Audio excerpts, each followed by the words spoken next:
we'll go ahead and get started. We will officially adjourn the meeting. So that starts with item 1.0, which is our roll call. So Kathy, you can go ahead. Luke DeWolf. Here.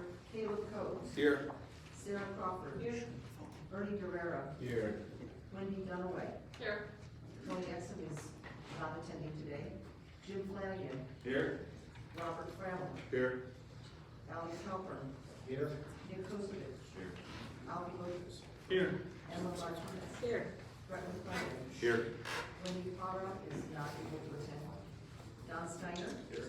Travis Steiner. Here. Dave Trujillo. Here. Brian West. He is not attending, and he did send everybody an email. Shasta staff, Rhonda Blanford Green. Here. Tom Robinson. Here. Adam Wright. Here. Bethany Brookins is here. Rashawn Davis. Here. Jen Roberts Ewing. She's here. Justin Saylor is not in attendance. Charlie Malosa Here. and Brad Trojan is not attending. All right, with that, we are going to move directly to our audit and financial information. So I'll turn it over to Rhonda and we can go ahead and get started with that. Sure, at this time, I'd like to introduce our auditing liaison, Clifton Larson and Associates, Ms. Jean Bouchon. Thank you, Ron. Oh, This will be our first reading, just for clarification for anyone, this is our first reading, and then on December 15th, on our virtual meeting, you guys will vote on accepting the audit as presented by our audit associates. So thank you, Jean. all right, thanks, Rhonda. Good morning, everyone. As Rhonda mentioned, my name is Jean Bouchon. I am a principal with CLA. For those not familiar with CLA, we are I am out of our Denver office, even though there's a little bit of a southern accent there. I do live here in Denver. We are a national firm with a very large not-for-profit practice, so it's a pleasure to be here and see some familiar faces once again. Each of you should have a packet in front of you. I'm going to quickly highlight some of the anticipated results of the audit. I am going to start with the right-hand side and move to the left-hand side. And just as a quick reminder, these are draft materials. I'm going to need to get these from you after today's meeting. We are in the process of finalizing the audit. We're finalizing that at that December 15th meeting. Before we walk through the packet, I always like to remind everybody what an external audit is and what an external audit is not, okay? So on that right-hand side of your packet are your draft financial statements, okay? Our job as your auditors to tell the readers of your financial statements, can they rely on these numbers? Are these numbers materially correct? And so we poke and we prod and we dig and we ask questions and we look at things and we substantiate things to make sure these numbers are materially correct, all right? Keep in mind, you should not think of Clifton Larson Allen as part of your internal control system. Rhonda, Charlie, you guys are responsible for ensuring proper internal controls are in place to prevent and detect fraud, to prevent and detect error, to prevent and detect any material non-compliance, okay? Our job is when and if we were to identify material issues with your control structure, is to report those to you, okay? So never look at those external auditors as part of the internal controls, all right? Our opinion is over the numbers that we're about to go over. Any questions as it relates to our responsibilities in accordance with generally accepted auditing standards? Budget accounting speak, I know, but I always like to start off with that reminder. All right, so let's get started again. I'm going to walk you through the financial statements first, do some high-level overview of those results, and then I'm going to go on to the left side where there's some required communication. So let's get started with the financial statements. If everybody will first flip to page 1. That first page doesn't have a page number, so it's actually page 3, if you want to just flip. This is our opinion. This is all the work that we do for the audit. A couple hundred hours go into this work, culminates into this document. If you're to look at the very bottom of that page, you'll see the title opinion. And essentially what we're telling the reader of your financial statements is you can rely on these numbers. We feel it's called what in the accounting speak is called an unmodified opinion. That means a clean opinion, all right? So let's dive into those numbers that we just talked about. If you want to flip to page 6. This first statement here is, on the street, we call this the balance sheet, right? Or in the not-for-profit world, we call this a statement of financial position. It's gonna show those assets you owned as of June 30, and the liabilities you owed as of June 30, with that difference being your equity. In the not-for-profit world, we call those net assets, okay? So let's take a look at the assets first. You're gonna notice your assets are up about $1.1 million. Now, I will let you know, let's highlight why that's up, and that's because of the insurance receivable that you're gonna see about 3 lines down on the page. As of year end, the settlement that was made had not been paid, and the receivable from the insurance had not yet been received. So the way that's accounted for is that you're gonna have that receivable, that insurance is due to you guys as of year end. As you can see, the other numbers are somewhat consistent from prior year. Your cash is down a little bit, and we'll talk a little about why that's down here in just a second, but your PP&E and other assets are fairly consistent. So where you did have, if we move into the liabilities owed as of year end, where your assets went up, well, so did our liabilities, right? And it primarily had to do with that settlement receipt payable. You're gonna see that second line down in your liabilities of $1.9 million, okay? So again, you have that receivable owed to you, but you have a payable that was owed as of year end. One more thing that I'd like to highlight in the payable, the liability section, is the PPP Loan Program, okay? Last year, you guys had about $415,000 that you recorded as a liability as part of your amounts owed as of year end. That amount was forgiven this year, okay? And so I'm gonna show you the revenue for that forgiveness that you guys got. You entered into a new PPP loan. As of right now, it's showing as a $335,000 liability. That is also expected to be forgiven. So where it is a liability as of right now, we do expect to see that go away and become a revenue in FY22, okay? So again, we talked about those assets that you owned, the liabilities that you owed. That difference is referred to as net assets, or your equity. And that is at $1.8 million. That is down from 2.8 last year, almost $1 million decrease in your equity. So obviously, if I was in your shoes, I would say, okay, walk me through why that number went down. And the statement on the very next page is gonna do that for us, okay? So this is our statement of activities, our quote-unquote income statement. It's gonna show our revenues less our expenses, okay? And so the top area is showing our revenues. Some things that I'd like to highlight here. About, I would say 3/4 down in that revenue category, you're gonna see that PPP loan forgiveness, $415,000, okay? So that's where the SBA program said you are absolved of that liability. That becomes revenue in the current year. Now, in the next category, one more thing in the revenue category, you will see the insurance claims revenue also in this category. So you would think in a COVID year, right? Last year's revenues were $3.6 million. This year's revenues were $4.4 million. What? Our revenue went up during COVID, but keep in mind what's in those numbers: the PPP forgiveness, right? And the insurance receipts, okay? But if you actually look at your activity, your tournament revenue, your festivals, all those other types of revenue streams, you will see those are down as expected, of course. The next category, expenses, those also went up. I would be asking the same question: wouldn't we expect those to go down since we're not traveling, since we're not holding these events?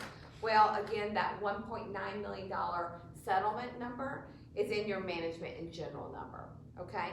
So in total, the reason your net assets went down about $1 million is because your expenses exceeded your revenues by about by that $943,000. Okay.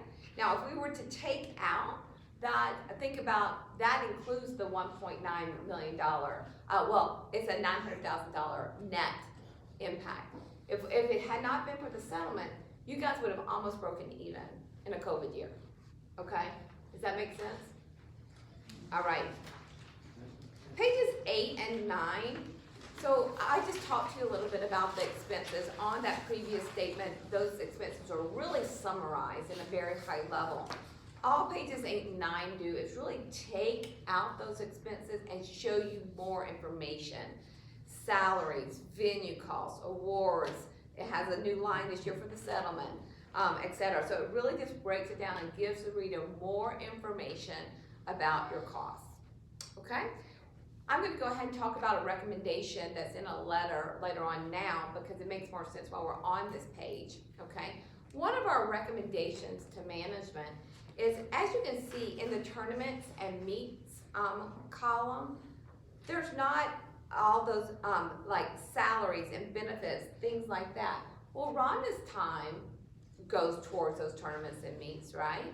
So our recommendation is to take all those things that are in management and general column and determine how much of her time and other staff's time is going towards tournaments, is going towards these festivals, to better reflect the true expenses for the tournaments and meets, rather than putting it all in management in general. Does that make sense? Okay. All right. So the last statement that I'm going to highlight is seen on page 10. As I mentioned, your cash went down about $950,000. All right. And so this shows how that changed. Your operating activities took cash of about $584,000, but because of the proceeds from the PPP loan that offset that, so obviously this has been a beneficial program for CHSAA. Still a healthy cash balance. Obviously, after post year end, the settlement was paid, but at that point, I think I calculated as of year end, it was about a 7 months worth of operating expenses within cash. Okay. Any questions about the statements before I conclude and highlight the footnotes? All right, then we'll move on to page 11. I'm not going to spend a lot of time in this, but essentially what footnotes to financial statements do is just tell the reader more information about those numbers that we just discussed.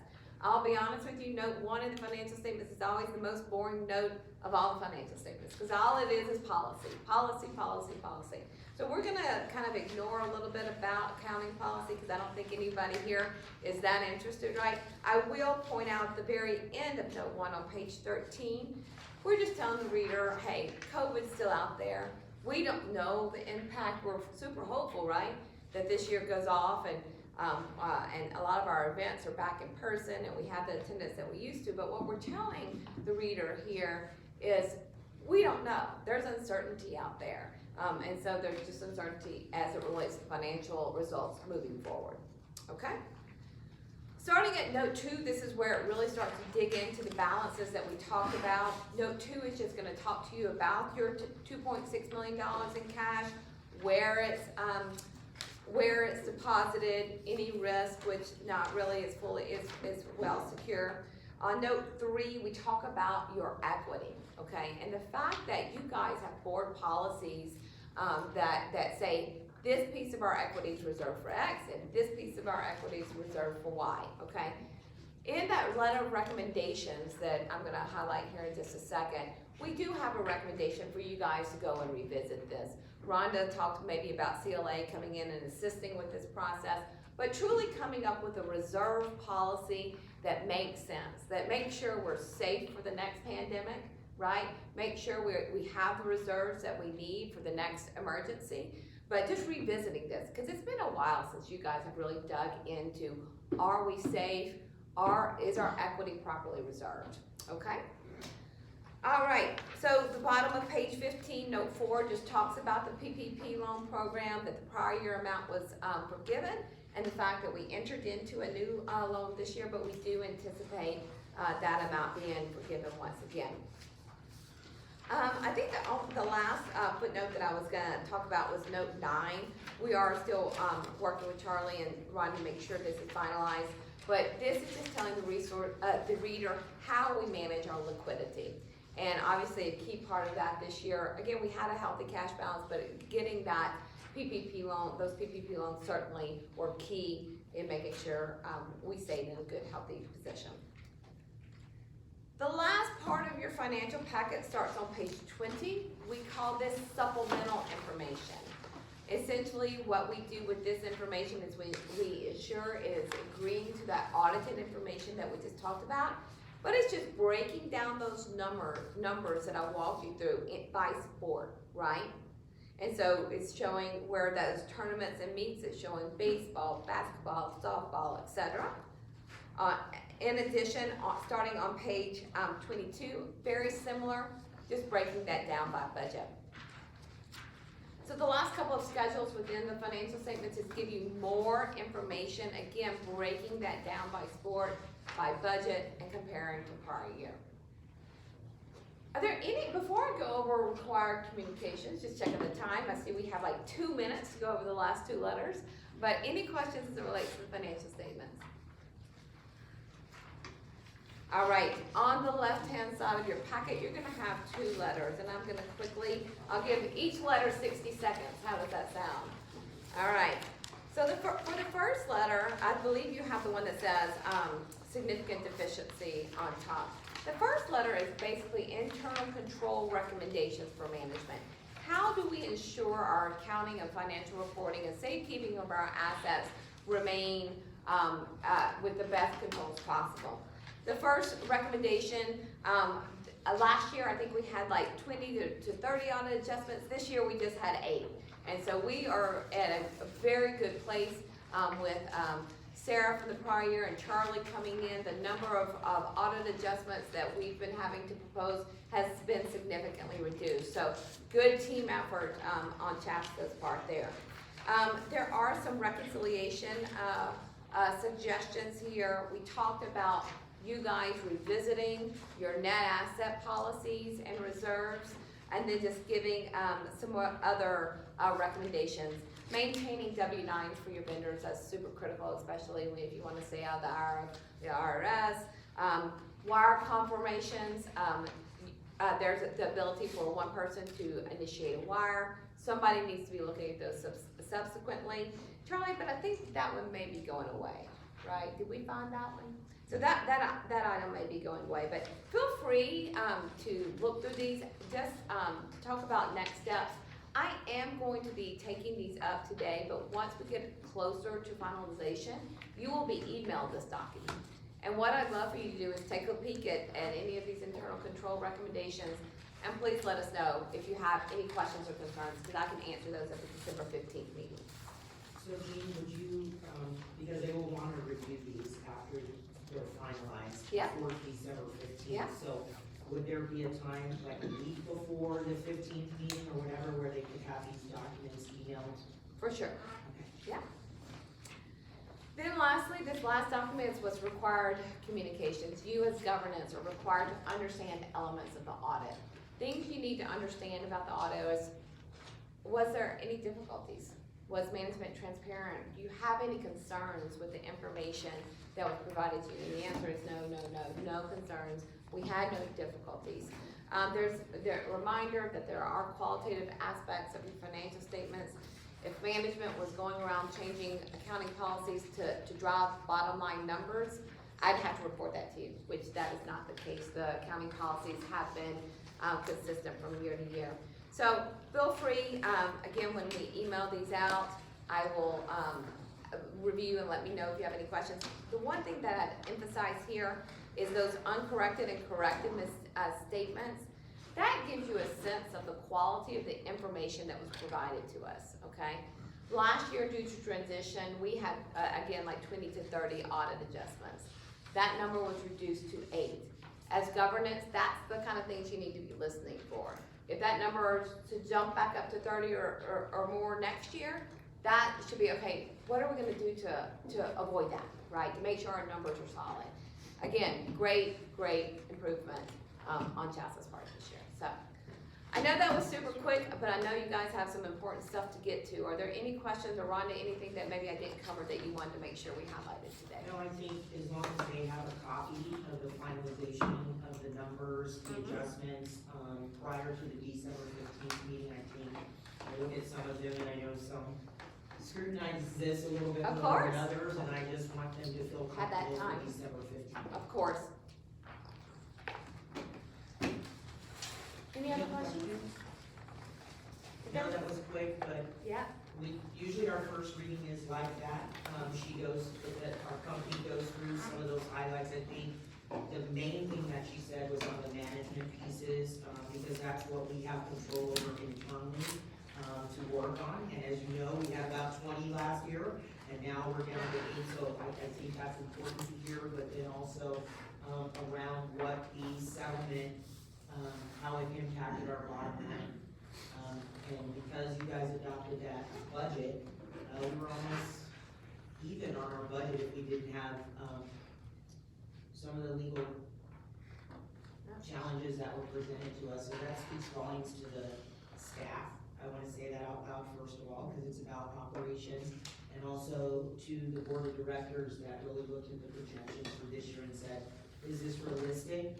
Even under the uncertainty of COVID. So I just wanna put that out there and make sure you get that by December 15th and then be ready to vote on, approving that. well, if everybody just wants to pass those things, I can come collect those, from you and,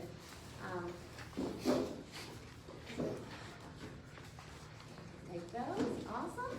Nice, thank you, darling. Thank you.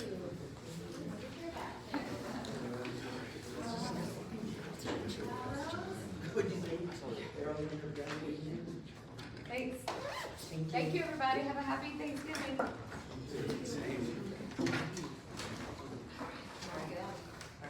And I have, I'm gonna give you my draft, but I have the other.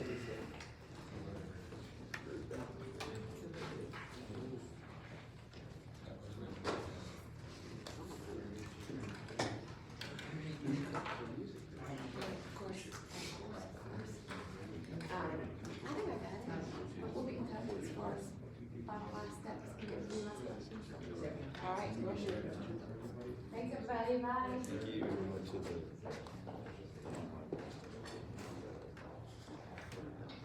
No, you want, you're long. Yes. Yep. And that's why. So you're supposed to have your.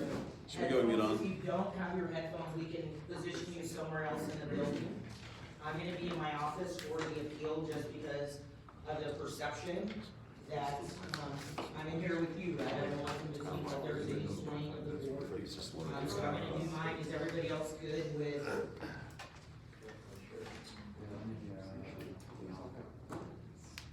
I sent the link this morning, again, just so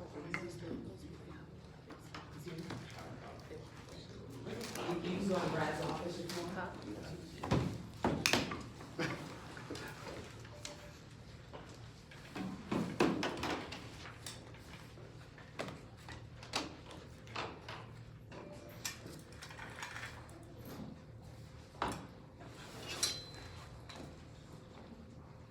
And then for this, we need to stop the live stream too. Hey, Rashawn, would you ask Dan to come in and Yes.